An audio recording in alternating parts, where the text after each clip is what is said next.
Semangat pagi, salam bahagia, salam guru penggerak angkatan kelima.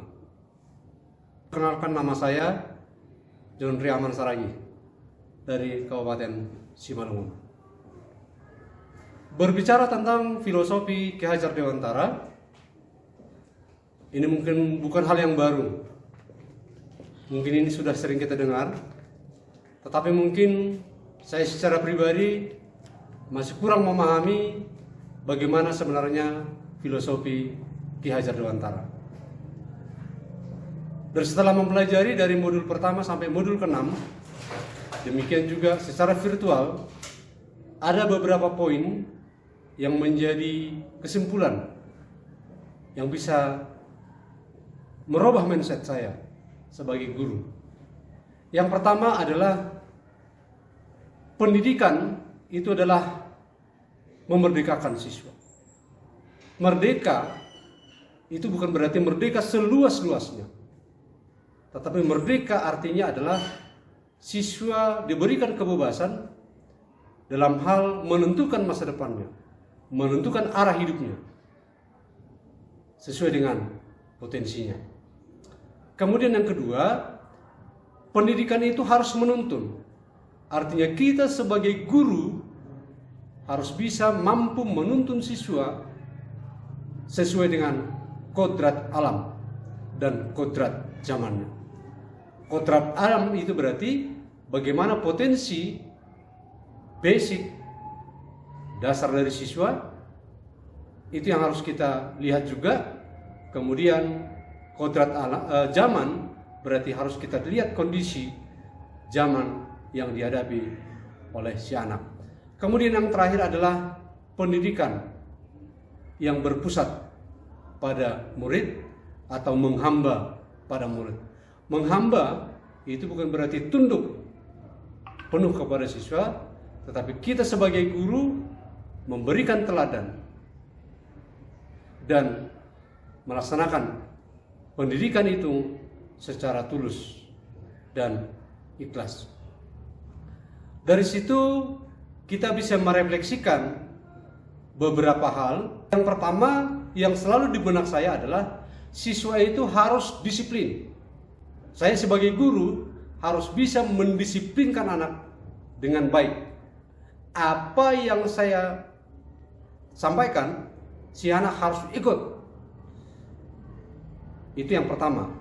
Yang kedua, saya selalu menganggap bahwa anak itu adalah sebagai bejana yang kosong, yang harus diisi sesuai dengan apa yang keinginan saya, apa pengetahuan saya, harus saya terapkan dan bisa saya nilai sesuai dengan tuntutan kurikulum berkaitan dengan KKM. Kemudian yang berikutnya, biasanya ketika saya mengajar, siswa itu mendengar, artinya berpusat kepada saya sebagai guru, bukan berpusat kepada siswa.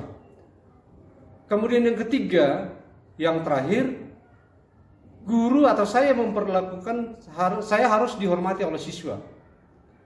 Ya, ketika saya mengajar, siswa harus terkontrol dengan baik, tidak boleh kesana kemari,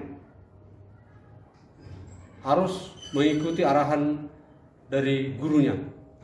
Kemudian setelah saya mempelajari filosofi daripada Ki Hajar Dewantara, ada beberapa hal yang menjadi merubah statement atau perilaku saya sebagai guru. Yang pertama adalah ternyata kita sebagai guru harus menerapkan pembelajaran sistem Among, yang artinya menjadikan anak itu sebagai subjek, bukan objek. Ya, guru sebagai pendidik itu menjadikan siswa itu untuk mengembangkan kreativitasnya tanpa ada unsur paksaan dari gurunya. Untuk yang kedua, yang bisa merubah mindset saya selama ini, bahwa di dalam saya menerapkan pembelajaran tidak harus otoriter. Artinya harus memberikan kepada siswa untuk berkembang Jadi pembelajaran itu tidak lagi berpusat kepada kepada guru, tetapi harus berpusat kepada siswa. Anak bukan lagi selembar kertas yang kosong, tetapi anak tersebut sudah ada goresan-goresan mungkin yang masih buram, yang harus kita tebalkan. Pendidikan itu harus berkuasa menebalkan segala tulisan yang nampak agar kelak nanti menjadi budi pekerti yang baik. Yang berikutnya, nilai-nilai yang tertanam dalam diri seorang guru itu ternyata sangat mempengaruhi terhadap prinsip-prinsip yang diambil dalam pengambilan keputusan. Di mana ada 3 prinsip pengambil keputusan. Yang pertama adalah pemikiran yang berbasis pada peraturan. Yang kedua, pemikiran yang berbasis pada hasil akhir. Sedangkan yang ketiga adalah pemikiran yang berbasis pada rasa peduli.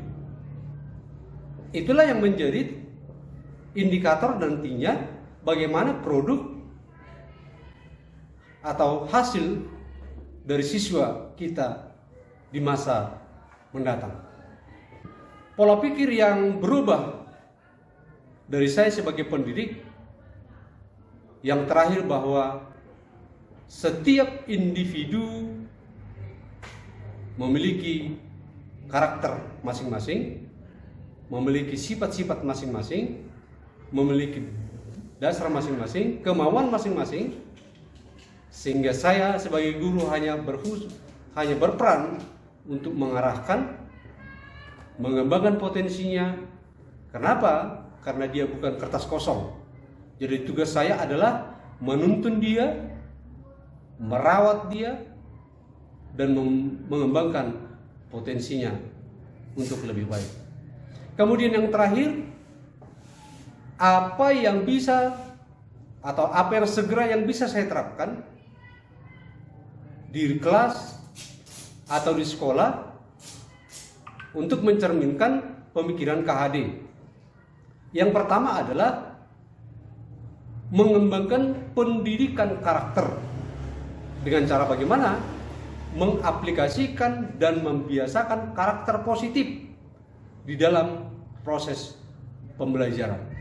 Misalnya menanya kabar siswa, kemudian yang kedua mengucapkan kata-kata terima kasih atau mungkin kata maaf ketika ada yang salah. Yang kedua, meninjau ulang kesepakatan di setiap kelas dengan menggali potensi, minat, bakat, kebutuhan, serta kodrat anak. Minta pendapat mereka tentang hal-hal yang berkaitan dengan potensi atau keinginan daripada peserta didik. Yang selanjutnya, berusaha menjadi guru, teman, sahabat di dalam proses pembelajaran, sehingga mereka tidak canggung dengan saya sebagai guru untuk belajar, untuk mengembangkan potensi yang mereka miliki. Yang selanjutnya, berusaha menjadi teladan bagi anak-anak, menjadi sahabat, menjadi rekan kerja, menjadi rekan dalam belajar, sehingga terjadi ikatan emosional antara saya sebagai guru dengan anak-anak, sehingga lebih mudah atau memudahkan saya untuk menuntun mereka sesuai dengan kodrat alam mereka. Kemudian yang kedua atau yang selanjutnya, merancang pembelajaran yang berpusat pada anak atau sesuai dengan kebutuhan anak didik, dan melaksanakan model pembelajaran yang aktif, kreatif, dan inovatif, serta menerapkan merdeka belajar. Yang berikutnya, saya akan bercoba untuk menghamba pada anak Jadi artinya tidak harus justru jadi guru yang ditakuti, tetapi menjadi sahabat, menjadi fasilitator, serta suri teladan bagi anak-anak kita. Serta menanamkan profil Pancasila kepada siswa. Apa itu profil Pancasila? Ada 6. Yang pertama adalah beriman dan bertakwa kepada Tuhan Yang Maha Esa dan berakhlak mulia. Yang kedua, mandiri. Yang ketiga, bergotong royong. Yang keempat, berkebinaan global. Yang kelima, bernalar kritis. Yang keenam, kreatif. Demikian yang bisa saya sampaikan. Sekian dan terima kasih. Merdeka belajar, guru bergerak, Indonesia maju.